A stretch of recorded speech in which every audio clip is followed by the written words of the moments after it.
So just to say, Mason, we're gonna miss you. We love having you in our group. Thank you. You have a positive attitude.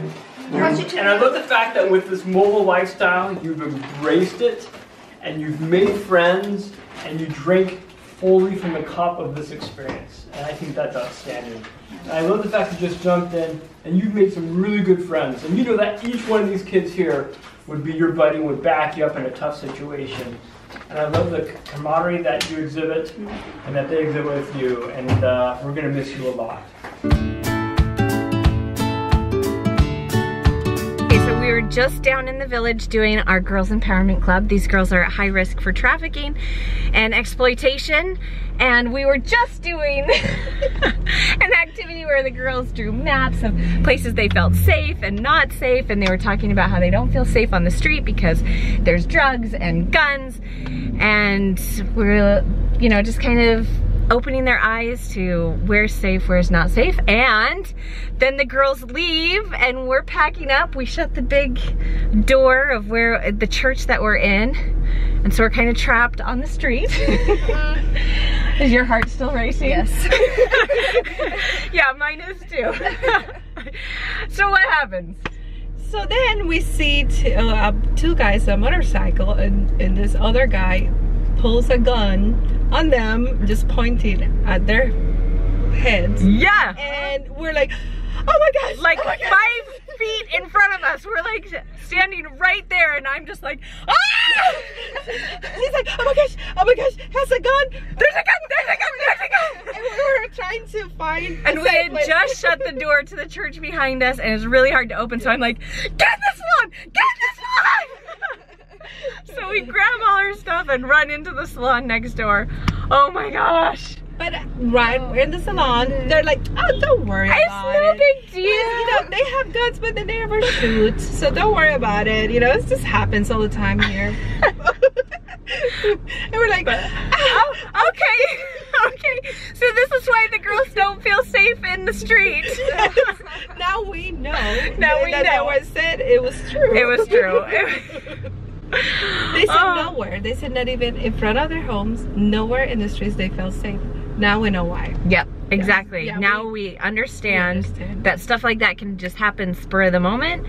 Everything got quiet, everything stopped, everyone froze, and it was just waiting to see what was gonna happen. I think we were the only ones that actually moved into action, like, get out of here, like, we need to get in the salon. It was definitely eye-opening for us to be able to see firsthand what the girls go through, what they have to experience. Just a few weeks ago, my family had been down into the village, and later that night, one of the girls had gotten shot. She was in her house. There was a gun shooting outside her house, and it shot her through the arm. Yeah. So, yeah, it's terrible what these kids have to deal with. It's our last 24 hours in the Dominican Republic. We've sold one car. We found a foster home for our cat.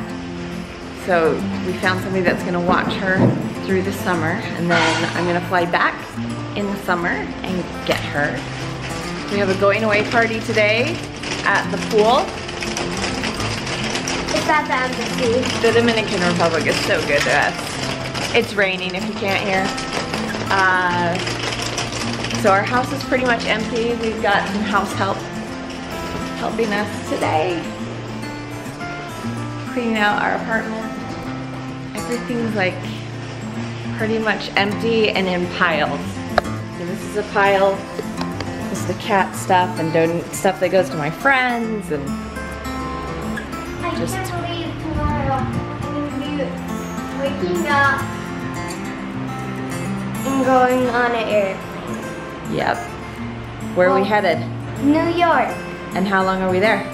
A week. And then where? Thailand. Where's Reese? Utah. Yep. For how long? For like 3 days. So Reese went back to Utah to visit his friends, and then he's meeting us in New York and heading out to Thailand with us. My bestie Britt, she's got to drive us around because we're not carless. Oh, sorry, it's blurry. Hey, Ollie, are you taking the cat?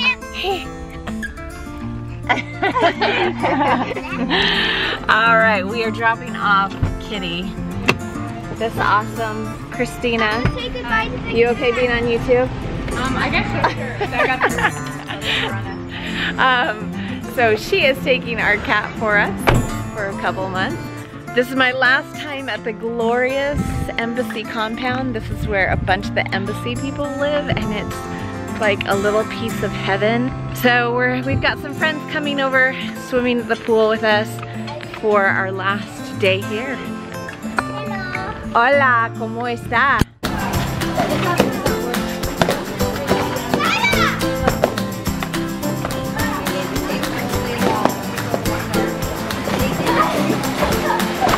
Look at this cake! Isn't this the cutest thing ever? My friend Stephanie made it. I didn't even know she could make cakes like this. This is like the cutest thing ever. I love it. Santo Domingo. So that's where we are now. Thailand, we're going there, and New York, and then back to Utah. That is so cool. Okay, here we go.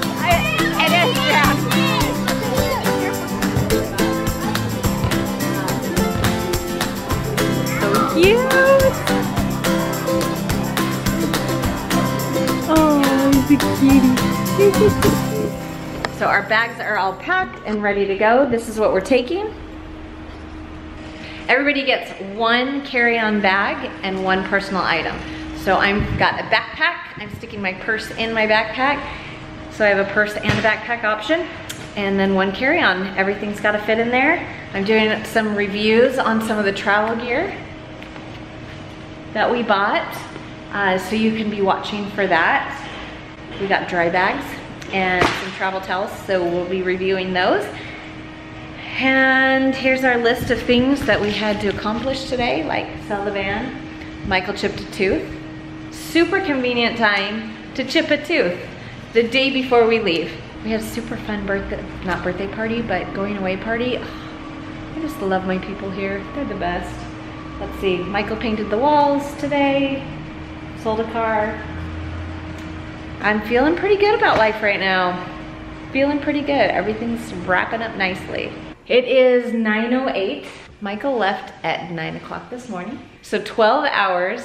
Let's give our friends on YouTube just a little rundown of your day. And this is just like a little snippet of what our year here has been like when we try and run errands.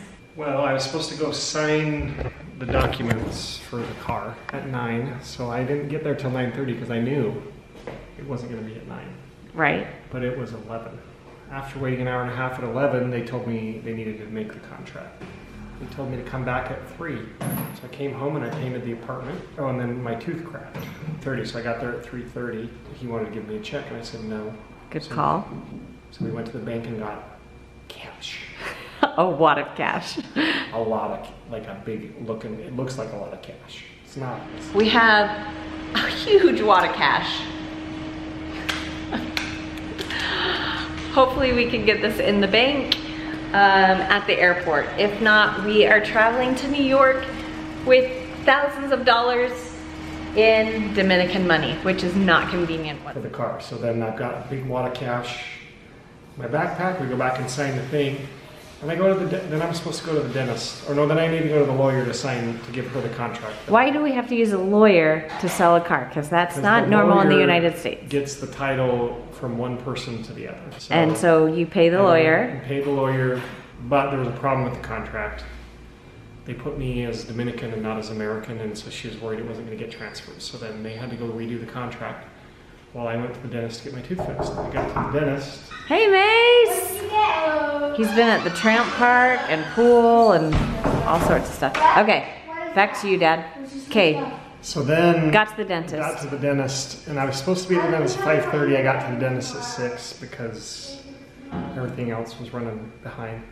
6 o'clock, I walk in the dentist's office, the power goes out, and their generator doesn't work. Power goes out a lot here, but the generators usually pick up at businesses. So the generator doesn't work, so I sat talking to the dentist till 7:30 for an hour and a half, which I enjoyed. I like the dentist, but we talked for an hour and a half. Then finally the power came on. We were going to try to do it without power, which I wasn't a very big fan of, but it's our last day, so I was like, well, we got done at the dentist. without the power going out again. Then I went to go to the lawyer's house to sign the documents that I didn't have. So I woke up this morning thinking I was going to go at 9:30. Well, I didn't really think this. I mean, I don't think this anymore. But a normal person would think they're going to go sign the paperwork that was, everybody said it was going to be done at 9. Be done with that by about 10. Go to your lawyer. You know, at 11, you're done. USB and one Fitbit. It's really easy. And then I'll get rid of the rest. Have you ever heard of decision fatigue? It's a real thing. And I'm tired of making decisions. I'm just gonna take them all. I'm gonna take all of them. No, that's not a choice I gave you. I'm not gonna make the decision. Bangkok. Bangkok. Are you Chicagoan? If I was Chicago, I would be talking like this, don't you know? Only that's, I think I mixed up Chicago and Minnesota. If I was Chicago, I'd be talking like Mike Thurvey, my old friend from Investools. He always talks like this when he answers the phone. Hello, thank you for calling Investools. This is Mike Thurvey. How can I help you, please? What's North Dakotan then? Okay, North Dakota's got a little bit higher voice and they kind of talk like this, don't you know? They got a don't you know at the end and they say a lot of hey. So how you doing there, hey? You want to go with? I'm going to go down to the store and buy some ingredients for my hot dish. You want to go with, hey?